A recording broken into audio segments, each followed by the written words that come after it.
Bismillahirrahmanirrahim. Assalamualaikum warahmatullahi wabarakatuh. Alhamdulillahi rabbil alamin. Wassalatu wassalamu ala sayyidina Muhammadin wa ala alihi wa sahbihi wa ummatihi ila yaumiddin wa ba'd. Fa ya ahbaballahi wa ahbaba rasulih sallallahu alaihi wasallam, usi nafsi wa iyyakum bi taqwallahi faqad fazal muttaqun fala tamutunna illa wa antum muslimun. Faqala ta'ala ya ayyuhalladzina amanu taqullaha haqqa tuqatih wa la tamutunna illa wa antum muslimun. Saudara-saudariku, semoga kita semua senantiasa disehatkan oleh Allah Subhanahu wa taala. Alhamdulillah, dengan izin Allah telah sampai kita pada hari kelima di bulan Ramadan. Kita bermohon kepada Allah semoga seluruh amal ibadah yang telah kita tunaikan, khususnya dari awal Ramadan sampai dengan saat ini, berkenan diterima oleh Allah Subhanahu wa taala. Alhamdulillah, berjumpa kembali dalam kajian Madrasah Al-Bukhari, khususnya dalam kajian kitab As-Shaum. Hadis-hadis Nabi Shallallahu Alaihi Wasallam yang terkait dengan bimbingan dalam menunaikan ibadah saum, khususnya siam Ramadan. Alhamdulillah, dengan izin Allah Subhanahu Wa Taala kita telah membahas setidaknya 3 hadis dan pengantar penggalian dari dalil-dalil hukum kewajiban puasa yang terkait berkelindan dengan apa yang kita tunaikan pada kesempatan saat ini di bulan Ramadan. Dan di hadis yang keempat yang kemarin kita telah coba bacakan, sebagiannya telah kita ulas setelah masuk kepada bab kedua, yaitu tentang bab fadlis shaum, bab tentang keutamaan puasa. Dan kita telah bacakan sebagian dari nomor hadis 1894, susunan dari awal hadis Al-Bukhari sampai dengan ke bab ini, dan di kitab Shaum ini hadis urutan yang keempat. Ya, saya bacakan kembali untuk mengingatkan, setelah itu kita coba sambungkan penjelasan di pertemuan yang lalu. Bismillahirrahmanirrahim. Qala haddatsana Abdullah bin Maslamah an Malik an Abi Zinad an Al-A'raj an Abi Hurairah radhiyallahu ta'ala anhu anna Rasulullah sallallahu alaihi wasallam qala as-siyamu junnatun fala yarfuth wala yajhal wa in imru'un qatalahu aw syatamahu falyaqul inni sha'imun marratain والذي نفسي بيده لخلوف فم الصائم أطيب عند الله تعالى من ريح المسك yatruku ta'amahu wa syarabahu wa syahwatahu min ajli as-siyamu li wa ana ajzi bihi wal hasanatu bi asyri amthaliha. Diriwayatkan pula oleh Al-Imam Muslim dalam kitab sahihnya nomor hadis 1151. Di pertemuan yang lalu kita telah uraikan bahwa hadis ini akan menunjuk kepada kita keutamaan dalam penunaian ibadah siam, khususnya Ramadan yang sekarang kita tengah tunaikan bersama-sama, sekaligus menunjuk pada parameter tingkat keberhasilan siam seorang hamba, puasa insan beriman. Jadi kalau kita mau mengukur sampai dengan hari kelima Ramadan ini, di hari Sabtu ini, apakah siam kita berhasil, termasuk qiyam kita malam harinya berhasil, maka hadis ini bisa dijadikan salah satu acuan. Ingat ya, Nabi pernah mengatakan, dan ini sering saya sampaikan bahkan dalam madrasah Imam Al-Bukhari di kitab Shaum, bahwa Nabi pernah menegaskan rubba sha'imin laisa lahu min siyamihi illa al-ju' wal 'atash. Ya, tidak sedikit didapati orang-orang yang puasa itu tidak mendapati apapun dari puasanya, siamnya, kecuali rasa lapar dan haus saja. Wa rubba qa'imin laisa lahu min qiyamihi illa as-sahar. Dan sementara ada orang yang menunaikan qiyam di malam harinya tidak mendapati apapun dari qiyamnya, tidak ampunan dari Allah, tidak juga pahala, tapi disayangkan hanya capek berdiri begadang saja. Baik, tentunya kita tidak mengharapkan hal demikian. Karena itu bagian pertama, seperti kita bahas di pertemuan lalu, ukuran benarnya puasa seseorang, maka di sini diwakili oleh kata as-siyam. Ya, as-siyamu junnatun, puasanya mesti ditunaikan dengan benar seperti kami sampaikan. Mohon izin yang baru bergabung bisa menyimak ya di rekaman sebelumnya, dan penting untuk dicatat dengan baik sehingga di situ ada turunan-turunan evaluasi untuk kita semua. Baik, as-siyamu tidak disebutkan kata siyam seperti pernah kami jelaskan, kecuali menunjuk pada puasa yang mengacu pada hukum-hukumnya, aturan-aturannya, berbagai ketentuannya. Apalagi di sini menggunakan alif lam ta'rif ya, alif lam ta'rif akan menunjuk satu hal yang khusus. Jadi kalau kita ingin mendapatkan keistimewaannya, lulus dalam puasa, maka indikatornya adalah puasanya harus ditunaikan berdasar aturan-aturan yang ditetapkan oleh Allah Subhanahu wa taala dan juga ditetapkan ya, didetilkan oleh Nabi Muhammad SAW sebagai penjelas aturan-aturan Allah Subhanahu wa taala. Maka kalau ini benar ditunaikan, junnatun, puasa yang kita tunaikan ini, yang dikerjakan dengan benar sesuai aturannya teman-teman sekalian, itu akan menghasilkan perisai, yang tak tampak, perisai imajiner, langsung ya menyatu dengan jiwa kita, karena setiap kali kita menunaikan ibadah dalam Ramadan itu membentuk karakter kebaikan, dan puncaknya takwa itu. Ya, sedangkan takwa itu kan dua, ya, bisa dilihat dari dua hal, dua pokok. Ya, satu menunaikan perintah Allah, yang kedua meninggalkan larangan Allah. Nah, menunaikan perintah Allah itu puncaknya adalah membentuk perisai.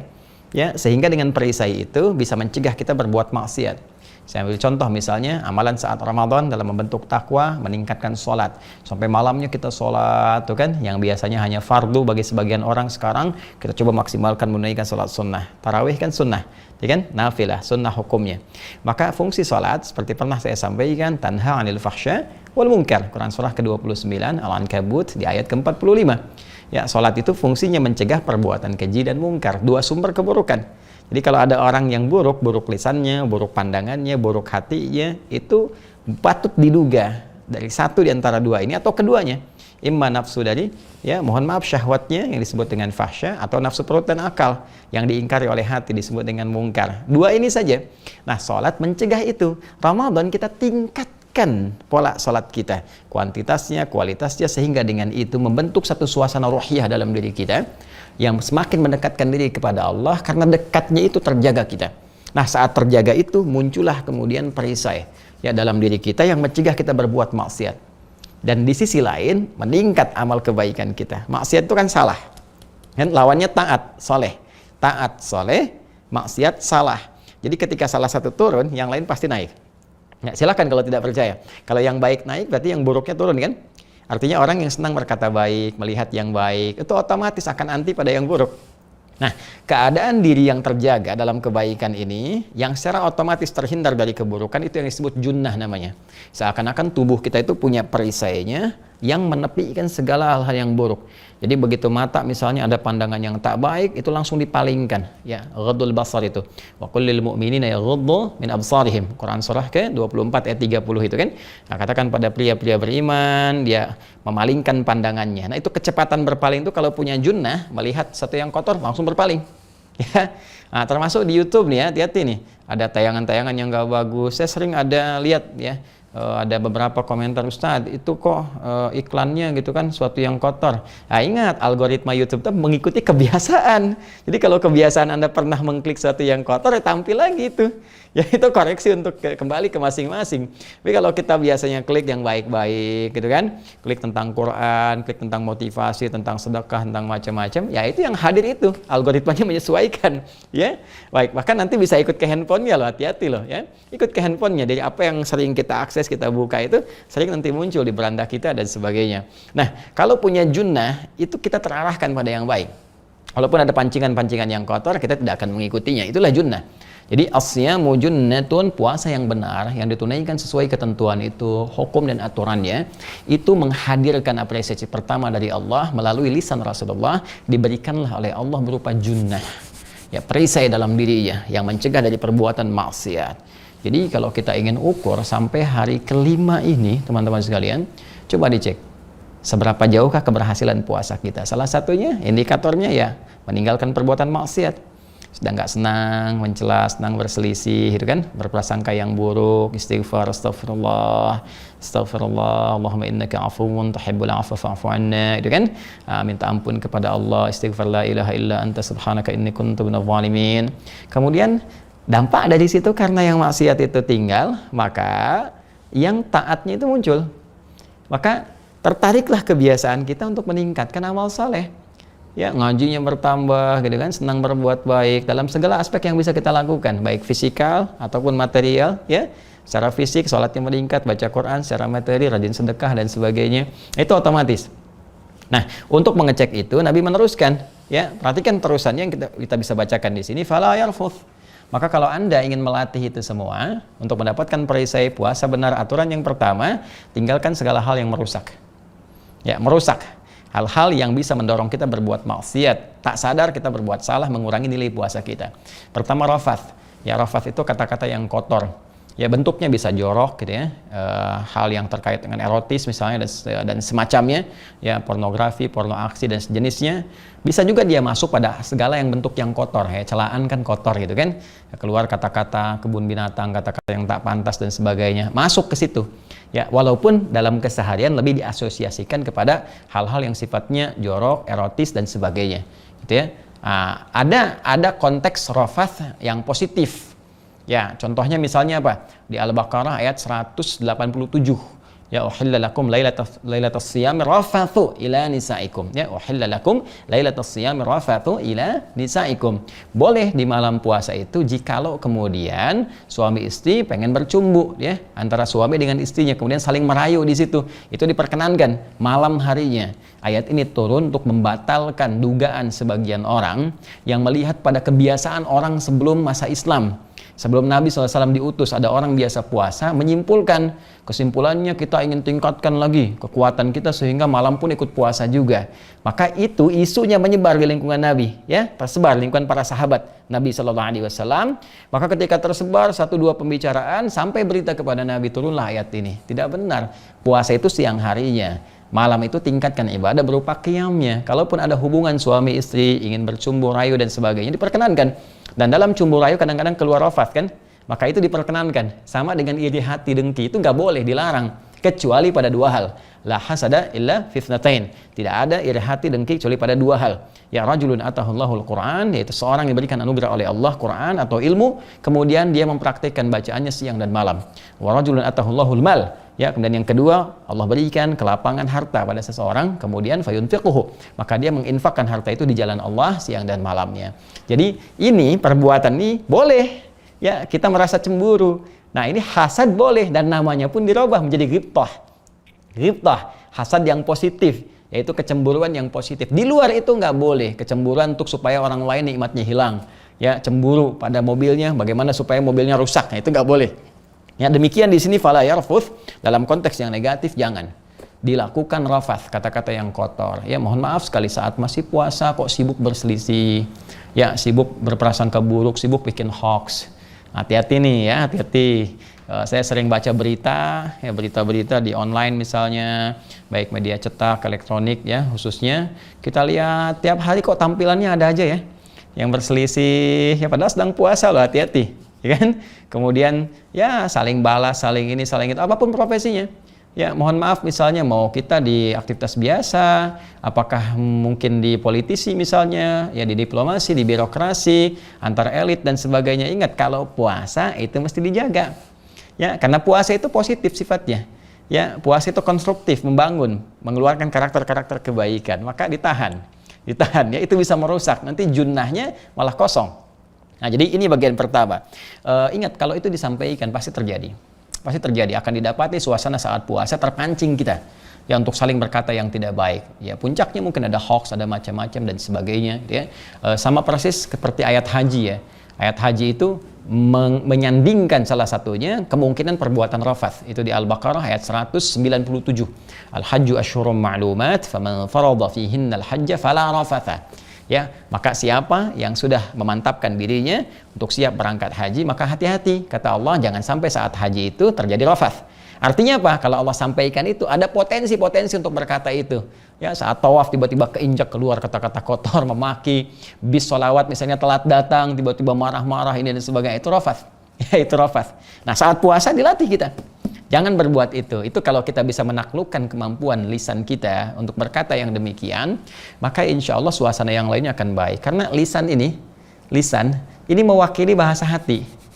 Ya, jadi lisan itu penterjemah hati, penterjemah pikiran kita. Dari hati dituangkan ke pikiran, dicerna, dikeluarkan lewat lisan. Jadi kalau ingin mengetahui suasana hati seseorang, itu 90% bisa dilihat dari lisannya. 10%-nya gesturnya, ya kan? Baik, jadi bisa kelihatan dari lisan apa yang dia bicarakan, itu kita bisa nilai. Ya bahkan kita dari bagaimana rambatan gelombang suaranya, ya intonasinya, nadanya, bisa kita ketahui apakah orang ini tulus atau tidak, ya kan? Ataukah berupa sindiran, ataukah berupa kata-kata misalnya yang satir, yang macam-macam, bisa diketahui. Pun dari niat yang paling dalamnya akan berpengaruh pada kualitas kata-katanya. Apakah sampai ke hati atau sampai ke pikiran saja? Ya, ataukah baru sampai ke pikiran langsung balik lagi, itu mungkin. Dan kalimat-kalimat lembut itu atau disertai keikhlasan itu kekuatannya dahsyat. Bahkan dia bisa memerintah tanpa dengan kata-kata yang tajam. Bahkan dia bisa mencegah tanpa harus kemudian memaksa misalnya ya, dengan intonasi yang sangat indah. Baik, itu bagian pertama. Jadi kalau kita bisa menaklukkan, pelihara lisan kita, maka kemungkinan 90% bagian diri kita itu aman. Sumber perkelahian dari lisan, kan? Sumber perselisihan dari lisan, sumber macam-macam umumnya dari lisan. Baik. Sehingga orang Arab pernah berkata, itu izalatul lisan akhtar min izalatil aqdam. Terpelesetnya lisan itu lebih berbahaya dibandingkan terpelesetnya kaki. Terpeleset kaki menjatuhkan badan, terpeleset lisan menjatuhkan kedudukan. Nah, bikin status tuh ya. Terpeleset kaki menjatuhkan badan, terpeleset lisan menjatuhkan kedudukan. Baik. Kemudian wala yajhal, jangan berbuat yang tak pantas, tindakan-tindakan bodoh. Ya, jahalah itu pernah saya sampaikan, kadang-kadang ada yang melahirkan dosa, ada yang tidak melahirkan dosa, tapi berpotensi orang lain menjadi berdosa. Ya unik ya.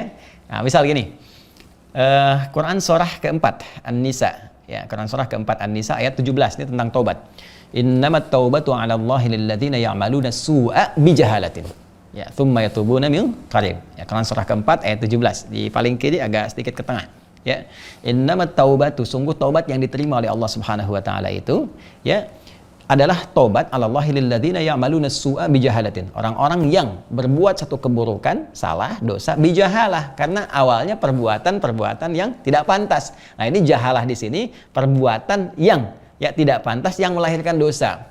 Ya, mohon maaf lah ya, mohon maaf kita sudah paham bersama, kita mengerti bahwa misalnya bikin hoax itu salah tapi masih bikin hoax, itu kan dosa. Ya kan? Kemudian ya mencela gitu kan, pada yang tidak pada tempatnya, ya itu kan sudah tahu salah tapi dikerjakan juga. Nah, itu jahalah namanya. Mirip es batu ditiupin, ya kan? Ya udah tahu dia udah ada asap jadi tiupin juga, udah tahu dingin. Itu kurang lebih seperti itulah, ya. Tapi ada perbuatan yang secara langsung sih tidak berdosa, tapi menyebabkan orang lain bisa berdosa. Ya contoh lah ya, sering saya katakan, Anda usia 50 tahun, tinggal di sebuah komplek. Anda keliling komplek Anda waktu Ramadan lagi, ya pakai sepeda cucu Anda yang 5 tahun. Ya dosa sih enggak Joni gitu. Cuma perbuatan itu menjadikan orang-orang terpancing dosa. Akhirnya begitu melihat Anda muncul komen, ya kan?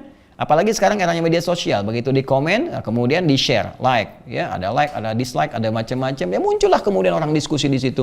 Kenapa si fulan begini? Kenapa begitu? Oh pantas dia begini. Nah itu dia. Oh ujungnya apa? Oh nggak nyangka ya, tuh nyangka. Ketika seorang berkata tidak nyangka, dia sedang nyangka. Ya kan? Baik, nah itu diantaranya, itu jahalah. Maka Nabi mengatakan, latih perbuatan Anda dalam puasa ini supaya tidak berbuat jahalah. Jadi kalau orang sudah terbiasa mengondisikan dirinya mencegah perbuatan jahalah yang menurunkan muru'ah, kehormatan kita, maka langkah selanjutnya pasti akan tertahan. Awalnya kan jahalah, ya perbuatan yang tidak ada nilainya, selanjutnya yang mengandung dosa. Jadi kalau kita pada step pertama sudah bisa menghentikan, maka perbuatan dosa bisa kita tahan. Jelas ya? Nah, wa in imru'un qatalahu aw syatamahu. Kemudian jika pun ini rumus cepat dari Nabi. Ada pancingan-pancingan lagi, nanti ada provokasi kata Nabi saat puasa. Kadang-kadang ada provokasi membuat kita itu terpancing untuk berselisih. Wa in imru'un qatalahu, ingin mengajak berselisih, bertikai. Aw syatamahu minimal, ya mohon maaf, balas pembicaraan. Saling berbalas, saling sindir, saling mencaci, saling mencela. Satu nyebut A, yang kedua nyebut B dan sebagainya. Itu kalau Nabi sebutkan pasti terjadilah. Ya pasti terjadi. Maka orang yang puasa, jika dia ingin mendapatkan junnah dan sempurna puasanya, maka kata Nabi, "Falyaqul inni shaim." Katakan saya sedang puasa. Ya. Nah, ini bisa dua sisi. Bisa pada orang yang mengajak kemudian memancing, memprovokasi sebagai peringatan bagi dia untuk mengingatkan bahwa ini suasana sedang suasana puasa. Kita bisa katakan ini suasana puasa, ya. Nah, ini suasana puasa dengan bahasa kita kan. Jadi kalau ada yang mancing-mancing begini-begini, Anda ingatkan dia, bertakwalah kepada Allah, ini sedang puasa. Ini Ramadan. Ya, bisa seperti itu. Bisa yang kedua, ya itu kepada diri kita. Kalau orangnya memang sudah ya nggak punya batas dalam nilai kebaikan lah. Ya dalam arti mohon maaf, dalam arti bukan artinya kebaik-baik banget, nggak, terhambat untuk menjadi baik. Sehingga kita katakan ingatkan begitu pun balik marah.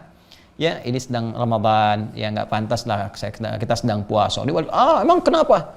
Soleh kamu gini. Nah kalau sudah kondisi yang begitu, katakannya pada diri kita, ya pada jiwa kita. Saya sedang puasa, nggak boleh balas. Saya sedang puasa, kita doakan ya Allah bukakan pintu hati baginya, lembutkan jiwanya ya Allah, damaikan keadaan hatinya, ya baikkan lisannya. Sudah cukup. Ya, cukup. Setelah itu kita diam. Diam dalam sesuatu perdebatan, walaupun kita unggul di dalamnya, itu tetap menjadikan kita mendapatkan apresiasi dari Allah Subhanahu wa taala. Punya nilai di hadapan Allah. Wal kadhiminal ghaidha. Orang-orang yang sanggup menahan amarah disediakan surga seluas langit dan bumi. Bahkan dalam salah satu riwayat disediakan satu istana di antara taman-taman surga. Ya, ada yang mengatakan di tepian surga. Ada yang berkata, Ustadz kok di tepian? Ya biarin aja, yang penting dapat istana daripada enggak sama sekali ya di surga, ya kan? Baik, Masya Allah. Teruskan. Ya, marwataini walladzi nafsi biyadihi. Nah, demi Allah yang menggenggam jiwaku. Masya Allah, ini saya sering katakan Rasulullah itu kalau berkata, sebetulnya tidak harus bersumpah. Karena beliau itu semua tutur katanya adalah terbimbing oleh firman Allah Subhanahu wa taala. Wahyu dari Allah Subhanahu wa taala, petunjuk dari Allah. Wa ma yantiqu 'anil hawa in huwa illa wahyu yuha. Dan beliau tidak bertutur dari nafsunya, tapi semua bimbingan dari Allah Subhanahu wa taala. Karena itu kalau ada dalam pembicaraan Nabi disampaikan informasi dan disertai dengan sumpah, apalagi mempertaruhkan jiwanya. Walladzi nafsi biyadi, demi Allah yang menggenggam jiwaku, demi jiwaku yang digenggam oleh Allah Subhanahu wa taala. Nabi sampai mempertaruhkan keadaan jiwanya untuk bersumpah. Ini menunjukkan sesuatu yang sangat penting. Ya, sesuatu yang sangat penting. Kata Nabi, la khulufu fa bis-shaimi atyabu 'indallahi ta'ala min rihil miski. Di riwayat lain, atyabu 'indallahi yaumal qiyamati min rihil miski. Orang-orang yang mampu mengerjakan seperti yang tadi, dia jaga lisannya dari perbuatan rafas, menjaga dirinya, menjaga keadaan dirinya supaya tidak terpancing dalam keburukan. Itu oleh Allah diberikan satu kemuliaan. Ya, di antara tandanya orang yang berhasil ini, jadi nanti saat hisab, saat kiamat, kita akan ketahui ahli ini. Ahli puasa yang nanti kelak, nanti kita akan dapat di hadisnya juga, mendapatkan anugerah masuk surga dari Babur Rayyan, pintu Ar-Rayyan. Dan tanda-tandanya di antara mereka adalah bisa kelihatan keluar bau harum ya di mulutnya. Demi Allah yang menggenggam jiwaku, kata Nabi Muhammad SAW, la khulufu famis saimi, sungguh bau mulut ya orang yang puasa itu, yang benar puasanya, yang seperti tadi disebutkan, bukan menahan lapar dan haus saja, kan? Tapi bagaimana mengontrol dirinya, mengontrol lisannya, mengontrol keadaannya, menjauhi pancingan provokasi. Orang-orang seperti ini diberikan tanda oleh Allah. Di antara tanda utamanya keluar bau harum semerbak di lisannya lebih daripada bau harum kasturi. Ya, kasturi itu yang paling tinggi tingkat harumnya. Rihal miski itu khitamuhu misk wa fi dzalika falyatanafasil mutanafisun, kan? Khitamuhu misk ini sudah jadi ungkapan dalam Al-Quran dan diambil di kalangan masyarakat orang Arab. Bagaimana akhir kehidupan yang semerbak, yang wangi dan sebagainya. Itu sebagai kata kiasan. Nah, ada orang yang diapresiasi oleh Allah, jadikan lisannya itu mengharumkan, melahirkan bau harum yang semerbak. Ya, bau harum yang mewangi itu, Masya Allah, sangat luar biasa. Dan jangan salah memahami ini ya. Nah, yang salah memahami, dulu ada anak SD, ya, satu cerita gambaran, itu kan. Sampai rumah nggak mau sikat gigi, nggak mau apa kan, sampai bau mulutnya itu luar biasa lah kalau bicara. Habis sahur makan jengkol, kemudian malamnya buka makan pete dan sebagainya. Ibunya tanya, kenapa kamu nggak sikat gigi, baunya kan aneh ini. Mama, di sekolah diajarkan bau mulut orang puasa itu lebih wangi ya di hadapan Allah dibandingkan dengan minyak kasturi. Nah, bukan berarti nggak ini ya, bukan berarti harus bau gitu. Itu cara bacanya juga penting. Ya, mungkin kita bisa katakan ya harumnya apa namanya lisan atau mulut orang yang berpuasa itu yang diapresiasi. Jadi bau yang dimaksudkan di sini bukan bau yang nggak jelas ya, yang dimaksud harum ya, harum, indah, semerbak seperti kita pakai minyak wangi. Ini adalah pertama bentuk majas saat di dunia, majas kiasan saat di dunia, yaitu apa? Kita yang menjaga lisan itu dari keburukan sehingga keluar kata-kata mulia itu harum ya, itu semerbak sehingga menyebar keharumannya dan diakui, bahkan dicatat, bahkan sebagian orang membuat status dengan itu ya, istilah kita quotes gitu kan. Nah, di akhirat majazi itu menjadi hakiki, dijadikan oleh Allah nilai kebaikan itu. Ada sebagian hamba yang memang diistimewakan dengan keadaan harum ini ya. Saya ambil contoh, misalnya saya di kesempatan Jumat lalu saya sampaikan di khutbah Jumat dan mungkin di Adinet Official juga ditayangkan kembali. Ada Imam Nafi' Al-Madani gitu ya. Imam Nafi' Al-Madani ini punya dua nanti yang meneruskan qiraat beliau, yaitu Imam Warash dan Qalun. Imam Warash dan Qalun, itu Qalun sekarang dibacakan di Tripoli, ada di Libya gitu kan. Warash misalnya di Mesir dan sebagian Afrika. Nah, itu teman-teman sekalian, Imam Nafi' ini punya keunggulan. Walaupun pendengaran beliau nggak terlampau sempurna, tapi beliau ini Masya Allah, ini ahli Quran, bisa membenarkan dan melihat kesalahan seorang pembaca Quran dari gerakan bibirnya saja. Dan setiap beliau bicara itu mengeluarkan bau harum ya. di lisan beliau yang mulia, ya, di mulutnya keluar bau harum, kebaikan-kebaikan. Itu karena barokah Al-Qur'an. Ya, barokah Al-Qur'an. Dan ya majasi ini yang paling banyak, majasi yang paling banyak. Artinya ahli Qur'an itu bisa dilihat lah, kata-katanya lembut, baik gitu kan. Kita bisa saksikan banyak orang-orang ahli Qur'an dan keluar bagaimana kata-kata yang sangat mulia dari mereka. Kemudian kita teruskan, yatruku ta'amahu wa syarabahu wa syahwatahu min ajli. Nah, ini poinnya. Ya, maka orang yang puasa yang benar itu kalau ingin mendapatkan junnah, ingin sempurna, ingin mendapatkan kemuliaan tadi, di dunia dimuliakan oleh Allah, terbebas dari maksiat, ya, dalam arti ada penjagaan Allah Subhanahu wa taala. Dia bukan maksum, yang maksum hanya nabi.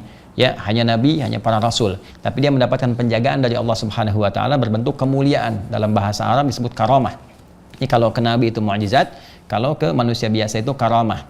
Nah, di antara perbedaannya, kalau mukjizat harus ditampakkan, diumumkan. Ya, di-share, diketahui, disampaikan untuk membuktikan kenabian. Makanya mukjizat Nabi Muhammad SAW dibuktikan, ditunjukkan langsung, ya, supaya orang tahu ini Nabi. Mukjizat Nabi Isa sebelumnya, mukjizat Nabi Musa alaihissalam jami'an itu kan, itu ditampakkan supaya mengerti ini Nabi. Tapi karamah itu tidak diobral. Biasanya baru ketahuan itu nanti setelah meninggal, ya.